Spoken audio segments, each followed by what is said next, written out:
So, in video games, you have different bosses, in the old classic video games, different villains that you overcome, right? You go through the different levels, you defeat the villain, you go up a level.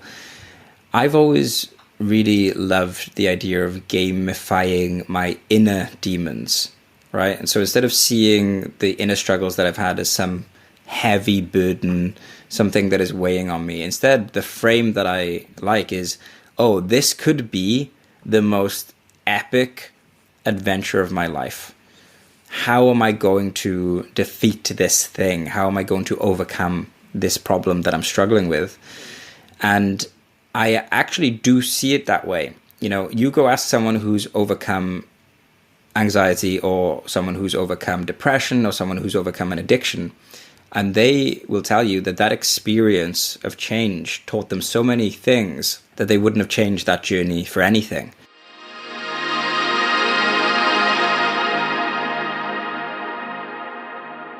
Welcome to part 2 of this anxiety masterclass. I'm Mike Slavin. I'm here with my colleague at High Existence, John Brooks. We're a collective of creators who care passionately about living with wisdom and wonder. And one of the big things that hold people back from living the life that they're capable of living is anxiety. Anxiety creates this barrier, this sort of this fencing around their life, keeping them enclosed and keeping them from really seizing the opportunities that are available to them, and keeps them from enjoying their life, enjoying the blessings and the beautiful things that they already have. So that's why we're focused on helping people overcome anxiety and heal these anxious patterns that feel like they're keeping them from living smaller, so that they can regain control of their life and release the grip that anxiety has over them. So John is an anxiety educator. He's someone who's gone on an intense healing journey with anxiety himself, and he's going to share with us some important pieces about how you can truly overcome anxiety so that you can live a life that feels more deeply in alignment with who you are, with your authentic expression, and all of that good stuff. So John, thank you so much for being here. Just to kick things off, right off the bat, when people think about overcoming anxiety, what are the things that come to mind for most people? What is the sort of rudimentary understanding for how to deal with anxiety from your perspective? It's usually an extreme set of behaviors that goes all in on one particular style of intervention. So an example of that might be to get out of your comfort zone. Right, and then you just sort of like hammer away at doing fear challenges incessantly. And all of these approaches have a seed of truth to them, right? They're based on research or anecdotal evidence.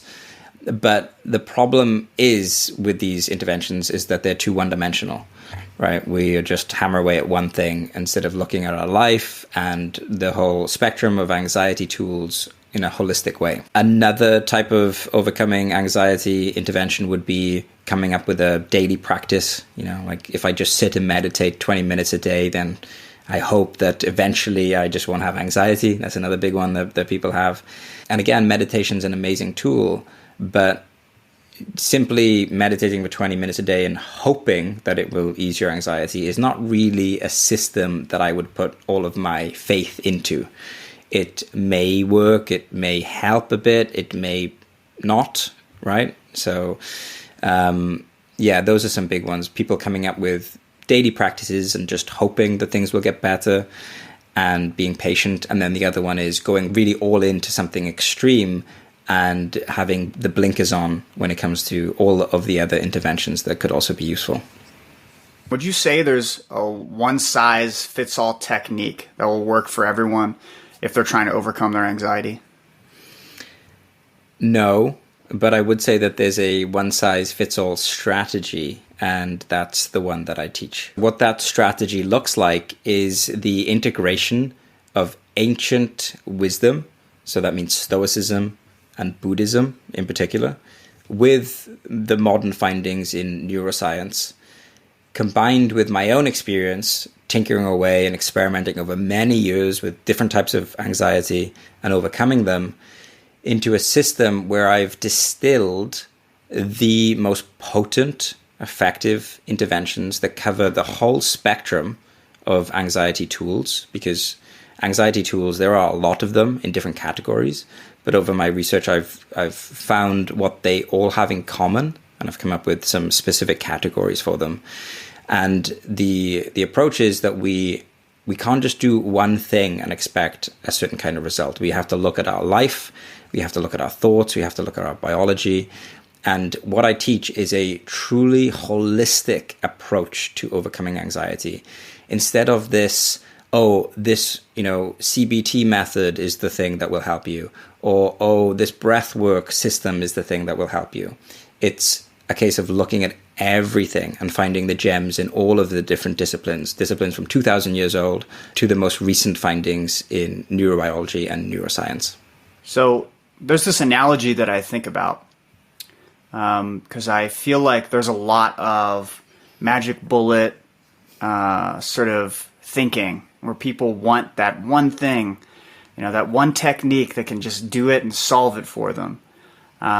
When it sounds like your approach is a lot more, it has a lot of experimentation. It has to do with understanding the options that are available to you and employing them and really being connected to the impact that these techniques are having.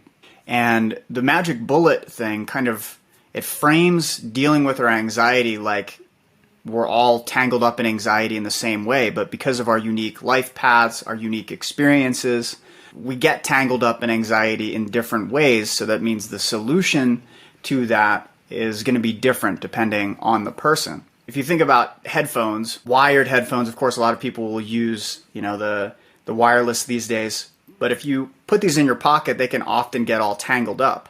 So you can think of this tangle as sort of the way that anxiety manifests itself in your experience. It always tangles differently, though. So it's a unique tangle that someone is experiencing. So to untangle it, there are different things you're going to have to pull on to make it sort of come back into alignment. And so that's why a one-size-fits-all strategy doesn't work, because the complexity of an individual's anxiety could be very different from the other person, and their different proclivities and tendencies mean that actually this technique will be more useful for them, even though this technique over here will be better for somebody else. And so I think that's an interesting way of thinking about it in terms of the uniqueness of our predicament. Now, that doesn't mean that we're isolated and alone in our experience of anxiety. Ultimately, the headphones are tangled, and that experience is universal in what that feels like, or pretty universal. Of course, there are differences, but the experience of anxiety is something basically everybody has felt in their life. And so you're not alone in that. We're going to do a flashback of what we covered in the last video in this masterclass. We talked about 3 traps. There's the personal failing trap, there's the avoidance trap, and there was the elimination trap. And so we'll briefly flash back to those, what those are, so you can get caught up on that pretty quickly. So one of the ideas that I learned from the trauma researcher Bessel van der Kolk is that one of the main reasons people tend to end their life when they come back from the war, when they have PTSD, is not the pain of the trauma necessarily, but it's the feeling of isolation that the trauma gives them. It's the feeling of being separate and ashamed and nobody can relate to them. That's the truly painful thing that makes them just want to leave, right? Because if you're in pain, but you have an amazing support network and you feel like people understand you, that's a lot more bearable than you're in pain and nobody gets it and everyone's judging you and everyone thinks that there's something wrong with you. And so when we are struggling with anxiety, we need to be very careful not to say to ourselves that we are a personal failure, that there is something wrong with us. A part of ourselves, our psyche, that is always watching ourselves, watching our behavior, watching how we interact with the world and making conclusions based on our behavior.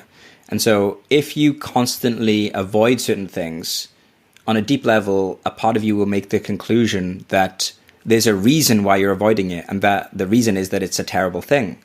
So let's just say you have a fear of dogs. You avoid one dog, right? You feel a little bit better. You avoid 20 dogs. You feel better. The same feeling every time. When you've avoided 100 dogs, 200 dogs, you've really cemented deep down, you've encoded this idea that dogs are to be avoided. They are a major danger. Maybe it started off because a dog barked at you, a very mild anxiety, right? So you just thought, oh, I don't like that, I'm going to walk away from them.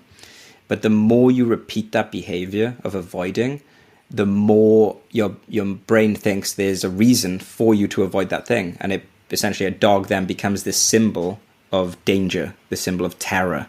And your anxiety will be worse around dogs then because of that.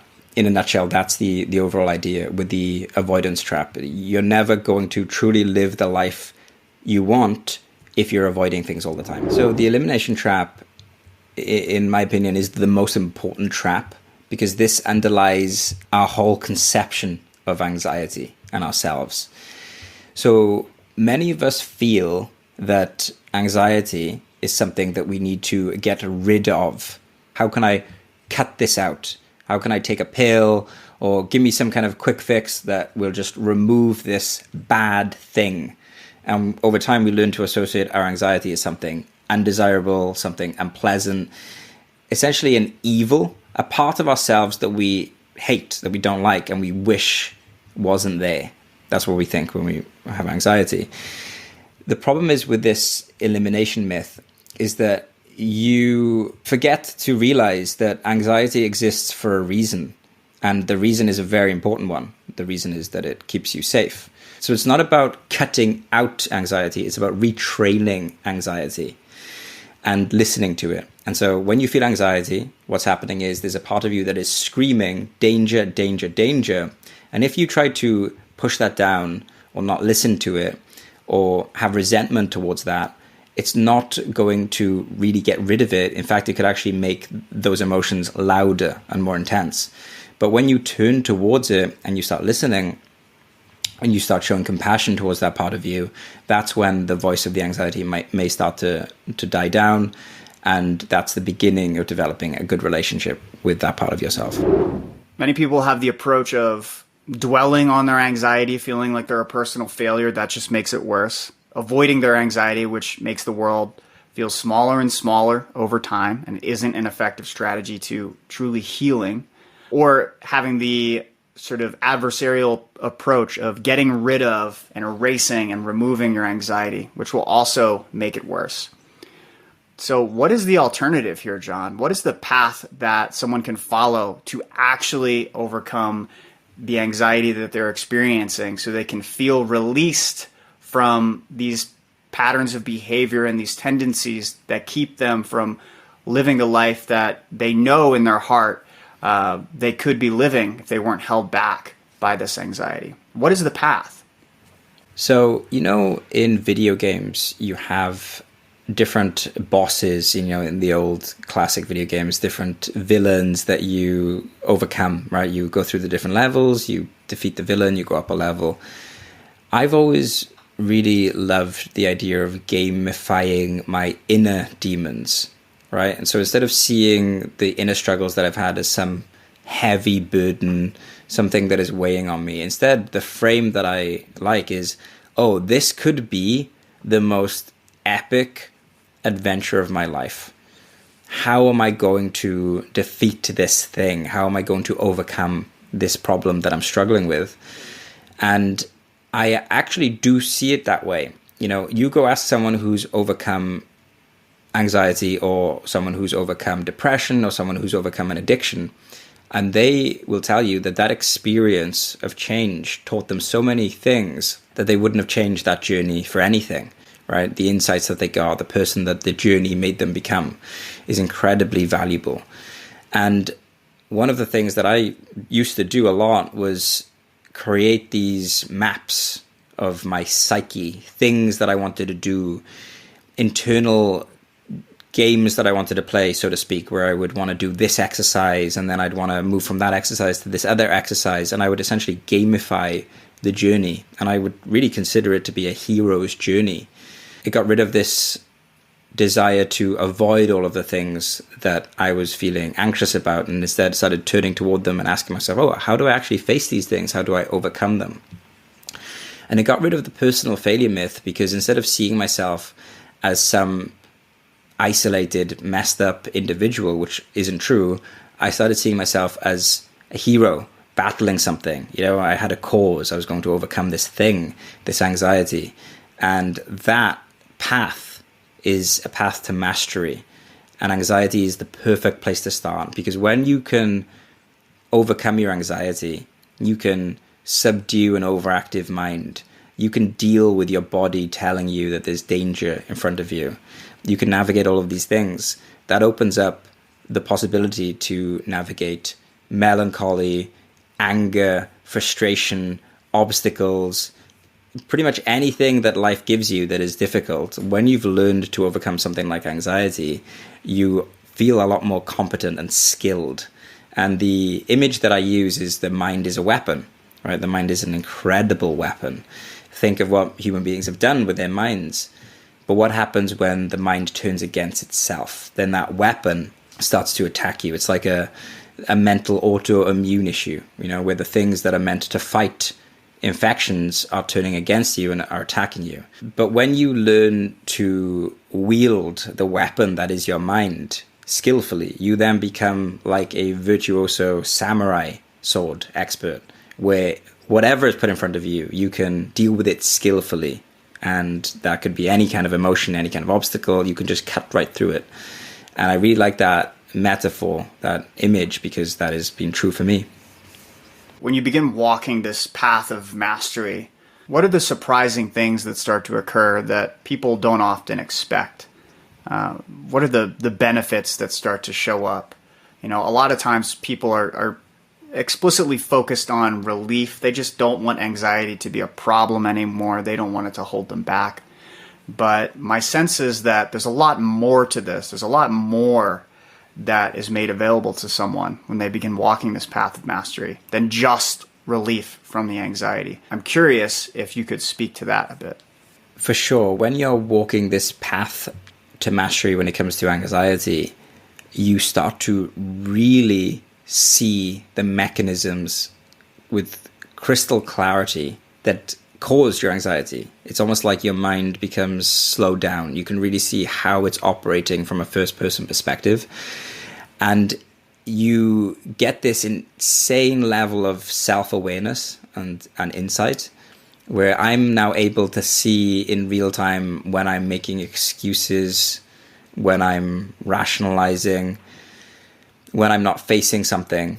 And these are things that I've learned by overcoming my anxiety, by really pursuing this path. Whereas I see now other people and I'm like, yeah, they're rationalizing, they're making an excuse, they're not facing the thing that is causing them discomfort. And I can see that within myself. And that opens up this amazing opportunity for me to express myself in such a way that other people will trust me more. Because, if someone is very self-aware, then the relationship is likely to be a lot better, because you don't feel like there's this huge distance between your awareness of them and their awareness of them. So my relationships have become a lot deeper because of this. I'm able to have a lot more discipline as well, because when you think about it, anxiety is a block on your action.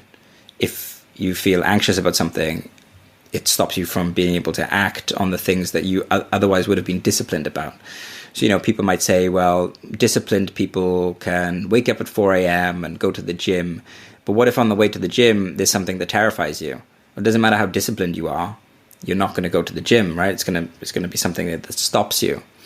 But when you learn to overcome the anxiety, you start to really see, how am I actually not doing the things that I know I should be doing? What are the stories that I'm telling myself that stops me from doing the things that I'm doing? So one of the biggest benefits that has come from me overcoming my anxiety is now I feel in a position where if I want to do something, I can just do it, right? I don't feel like there's like a big deal about it. It's like, there's this thing I want to do. I know it's good for me. I'll do it. It's almost like these feelings that would have otherwise gotten in the way as these blockers and no longer there. So this path from A to B, which otherwise would have had like 50 hurdles of fear and anxiety and worry, and is now clear. So it's like, oh, I can just walk there now. It's easy. And so it actually makes you be able to tap into more discipline and pursue the things that would otherwise hold you back. And that means things like starting a podcast, writing articles, being creative, speaking to people. Do you feel like there are dreams that people have that can't even get off the ground because they won't even consciously consider them, because they become so used to living within the walls, living within the constraints of the anxiety, that there are these sort of background dreams that there's no life that can be brought into them because the anxiety has someone so constricted? Absolutely, yeah. I mean, anxiety is a dream killer. There's no two ways about it. Because to do anything epic or adventurous requires that you at least be able to navigate or cope with feelings of fear, right? There's just no two ways about it. How can anyone live an interesting life without there being risk and potential danger to that? And people who struggle with anxiety, the mere thought of that is enough to keep them in their tracks, to stop them. So you have many people that will say things like, I really think I could be, and insert whatever you like there. I think I could be a good writer. I think I have a book inside me. I think that I could have a cool YouTube channel. People say that I have interesting things to talk about, and yeah, that can happen. And people do have a lot of talents, but they don't end up using those talents or expressing them because of this anxiety. It's like, what do people think about me? How am I going to cope with my own levels of perfectionism? And danger or perceived danger can come in many forms. In many of the examples that we've been giving, we've used real danger, right, of like physical harm happening. But you can be harmed socially, you can be harmed emotionally, your status can be harmed. And so these types of fears can lock people in place when it comes to doing creative work. Then it comes to your dating life, right? Like to date people, to have the kinds of relationships that you want, it really helps to be able to put yourself out there, right? If nothing else, putting yourself out there has to be the most important and unquestionable dating tip of all time, right? Like, it doesn't matter what plan you have. If you don't put yourself out there, how can you possibly meet new people and develop amazing relationships with people? Another big one is traveling. A lot of people tell themselves that one day I'm going to travel, one day I'm going to go to this place, I'm going to visit this destination, and the years just tick by and nothing really happens. So I see it in many forms. One of the common forms is in relationships. So people just never really put themselves out there because they feel stuck in place. Another one is big life decisions like leaving home, moving to a new destination, going traveling, things like that. And another one is the life of the creative or the artist or someone who has a business idea. There's something inside you that you would like to put out into the world, but anxiety just stops you and kills your dreams. And it's really painful, actually, to live in this state of, I know I could be something, I know I could do something, I know I could offer value to the world, but not yet. Not yet.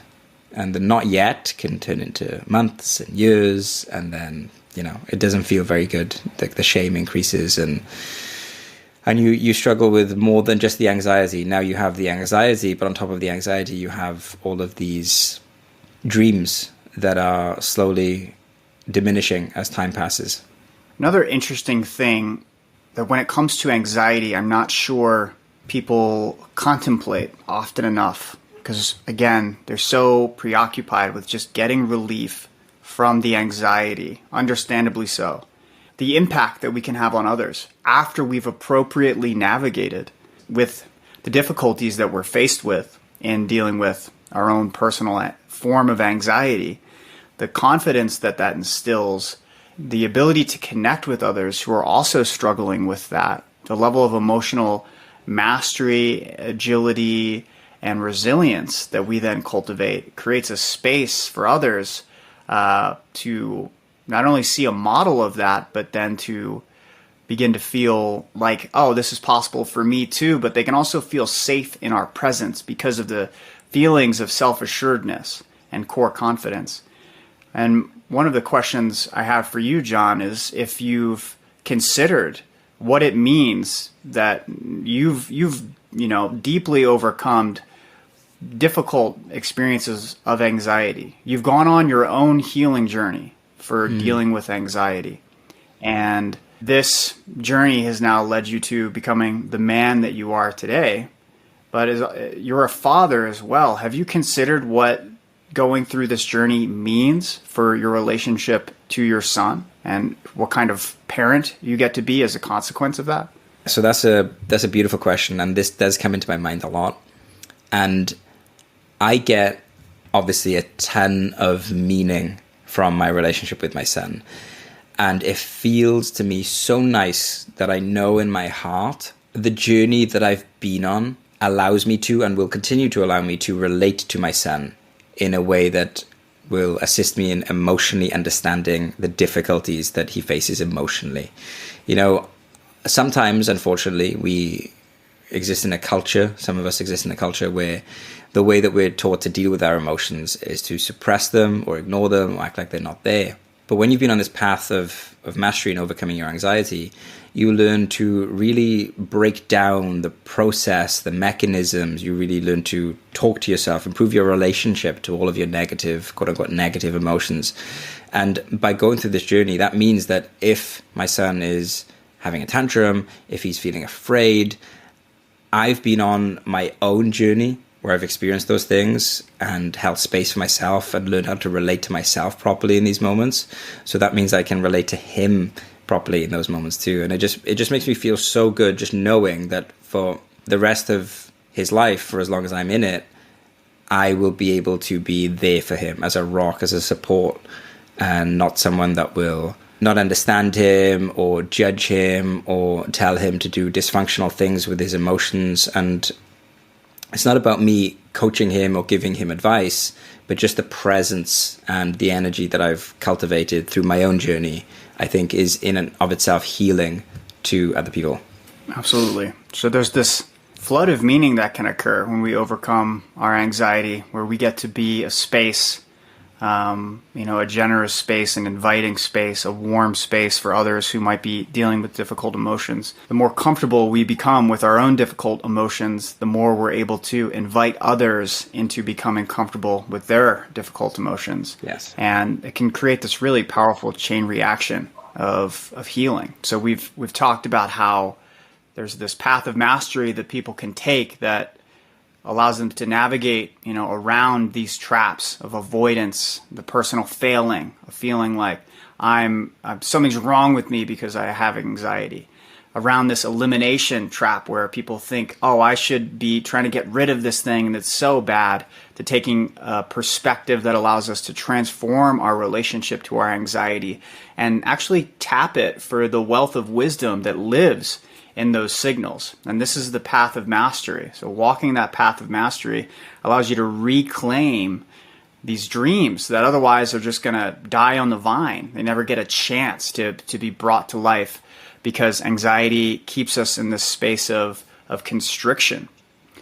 And it also opens the door for us to relate to people from this beautiful place where we get to have a really meaningful and impactful relationship with them, where they get to learn things about themselves as a consequence of that. Now, that doesn't mean that we're going to have this transformational impact on everyone we come across, but doing this deep work doesn't just impact us, it impacts those that we're close to and those that we love. And I think that can be missed. And that's why this work is so important. This goes beyond just the relief of our own personal anxiety. This goes into making a difference in the lives of those you care about. So, John, in the next video, I want to dive into the system that you've developed. We've talked about this path broadly, but I really want to zoom in on the specifics and talk about the system that you've cultivated, that you used for yourself to overcome the anxiety that you had been plagued with for so many years, and begin to give people a blueprint they can follow so that they can overcome anxiety themselves. So John, why should someone watch this next video? So my promise for you is that in the next video, you're going to learn some ideas and concepts about anxiety that you have never come across before. This will be new material, and new material that can help you immediately to start changing your anxiety. When I share my system that I used to combat my own anxiety with people, the feedback that I always get is, I never thought about things in this way before. I've never come across this kind of approach before. So my promise to you is that you're going to learn some things about anxiety that you've never come across before. And for the first time, potentially, you're going to see a system, a step-by-step approach for how you can change and transmute anxiety and maladaptive fear into courage and authenticity. We're going to be releasing lots of new material to help you overcome your anxiety. If you don't want to miss out on anything, click the link below so that you can stay up to date.